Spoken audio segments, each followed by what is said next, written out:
오늘은 신명기 20장의 말씀을 묵상합니다. 성경에는 전쟁에 관한 이야기가 많이 나옵니다. 그런데 성경이 관심을 가지고 있는 전쟁은 일반적인 전쟁이 아니고 거룩한 전쟁입니다. 그렇다면 어떤 전쟁이 거룩한 전쟁일까요? 먼저 거룩한 전쟁은 하나님께서 허락하신 전쟁입니다. 사무엘서를 보면 다윗은 언제나 전쟁을 시작할 때 하나님께 다음과 같이 물었습니다. 하나님, 제가 올라가서 전쟁을 하리이까? 그때 하나님께서 올라가라, 내가 너와 함께 함이니라고 말씀하시면 비로소 다윗은 전쟁을 수행합니다. 또한 거룩한 전쟁에 참여하는 군인들은 스스로를 정결케 해야만 했습니다. 이 거룩한 전쟁은 군인들이 군사훈련을 하거나 많은 무기를 가지고 참여하기보다는 먼저 스스로를 정결케 한 후에 참여하는 전쟁입니다. 또한 하나님께서 이스라엘 진영이 함께 하셔야 거룩한 전쟁입니다. 그런데 하나님께서 함께 하시려면 앞에 두 가지 조건을 먼저 충족시켜야 합니다. 하나님께서 허락하신 전쟁이고 이스라엘 백성들이 거룩해야 하나님께서 함께 거하십니다. 마지막으로 거룩한 전쟁은 결코 실패할 수 없는 전쟁입니다. 아무리 대적의 말과 병거가 많을지라도 대적의 숫자가 많을지라도 두려워할 필요가 없습니다. 왜냐하면 하나님께서 함께 계시기 때문에 이스라엘은 전쟁에서 피할 수가 없습니다. 거룩한 전쟁을 수행할 때에는 백성들의 거룩성과 하나님의 임재하심이 중요하지 군인들의 숫자나 병기의 강약은 전혀 중요하지 않습니다. 아무리 군대의 수가 작아도 하나님께서 함께 하시면 반드시 승리하는 것입니다. 사사기 7장 7절을 보면 사사 기드온이 미디안과 전쟁을 시작하는 장면에서 처음 군대를 모았을 때 그 숫자가 32,000명이었습니다. 그러나 하나님은 31,700명을 모두 돌려보내시고 오직 300명의 용사들을 통해서 미디안과의 전쟁을 승리로 이끄셨습니다. 이것이 거룩한 전쟁의 특징입니다. 또한 10절 이하에 기록된 바처럼 거룩한 전쟁은 절차가 규정되어 있습니다. 전쟁을 시작하기 전에 먼저 평화를 선언해야 합니다. 만약 상대가 평화를 수락하면 죽이거나 약탈하는 일이 없이 그 나라를 속국으로 삼고 조공을 받으면 되는 것입니다.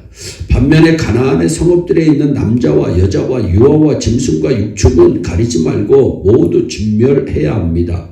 그 이유가 무엇일까요? 가나안 안에 있는 사람들은 우상을 숭배하는 사람들이었기 때문입니다. 그들은 이스라엘 백성들을 우상으로 오염시킬 가능성이 있기 때문에 모두 진멸하라고 하나님께서 말씀하신 것입니다. 이것이 신명기 20장 전체의 내용입니다.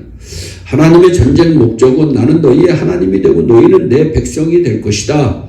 내가 약속한 거룩한 땅에서 모든 우상을 몰아내고 너희는 거룩한 백성으로서 가나안 땅에서 살아라 라는 것입니다. 그런데 하나님의 말씀은 바르게 이해하는 것도 중요하지만 우리의 삶에 바르게 적용하는 것이 더 중요합니다. 유감스럽게도 인류 역사는 거룩한 전쟁이라는 이름으로 피비린내 나는 악한 전쟁을 많이 수행해 왔습니다. 악한 전쟁을 하면서도 그것을 신명기 20장의 거룩한 전쟁이라고 불렀으니 아이러니합니다.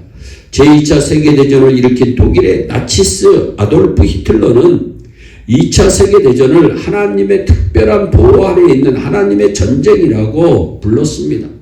히틀러는 성경을 마음대로 변경시켜 만든 히틀러 성경 10만 부를 발간해서 나의 투쟁이라고 하는 자신의 자서전과 함께 전국 교회에 나누어주고 그것을 읽게 했습니다. 이 히틀러 성경의 제목은 하나님이 함께 하시는 독일이었습니다.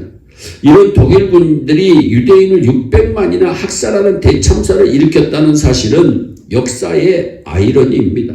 하나님의 이름으로 십자가를 내걸고 저지른 어처구니 없는 인간의 죄악인 것입니다. 오늘날에는 어떻습니까? 이스라엘의 북쪽에는 레바논이라고 하는 나라가 있습니다.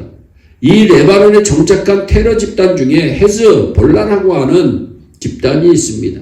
헤즈볼라라고 하는 말의 의미는 신의 정당, 하나님의 정당인데 하나님의 이름을 앞세워 많은 테러를 일으키는 집단입니다. 인류는 여전히 하나님의 이름을 내걸고 못된 전쟁을 계속 수행하고 있는 것이니 회개해야 됩니다. 신명기가 명령하고 여호수아서가 실행하는 거룩한 전쟁은 과연 오늘날 어떻게 적용되는 것일까요? 우리는 신명기 20장을 영적으로 적용해야 합니다. 하나님의 나라는 영적인 나라이며 거룩한 전쟁은 영적인 전쟁입니다. 사도 바울은 에베소 6장 12절 말씀을 통해 이 점을 분명히 우리에게 말씀합니다. 우리의 씨름은 혈과 육에 대한 것이 아니요 정사와 권세와 이 어두움의 세상 주관자들과 하늘에 있는 악의 영들에게 대함이라. 악의 영과의 전쟁에는 세 가지 국면이 있습니다. 첫째는 내 안에 있는 죄와의 전쟁입니다. 둘째는 밖에서 역사하는 악한 영들과의 전쟁입니다. 셋째는 사회의 구조를 장악해서 부패를 일으키는 구조악과도 우리는 싸워야 합니다. 신앙생활의 본질은 영적 전쟁입니다. 하나님께서는 이 전쟁을 수행하라고 우리에게 명령하십니다. 마음의 공허함과 슬픔을 가진 분이 계십니까? 집안의 원인도 모르게 갖가지 재앙이 임하는 분이 계십니까? 그러면 이것이 영적인 싸움임을 깨달으시고 예수 그리스도의 이름으로 담대히 나가 싸워 승리하는 저와 여러분이 되기를 주 예수 그리스도의 이름으로 축원합니다. 기도하겠습니다. 사랑의 하나님 아버지, 영적 전쟁에서 승리하는 예일의 성도들이 되게 하여 주시옵소서. 저들이 어떠한 환경과 상황 가운데서 하나님 바라보고 승리할 수 있도록 하나님의 함께 하심을 믿으며 담대히 이 세상에 나가 승리하는 하나님의 백성들이 다 되게 하여 주시옵소서. 감사하고 예수님의 이름으로 기도하옵나이다. 아멘.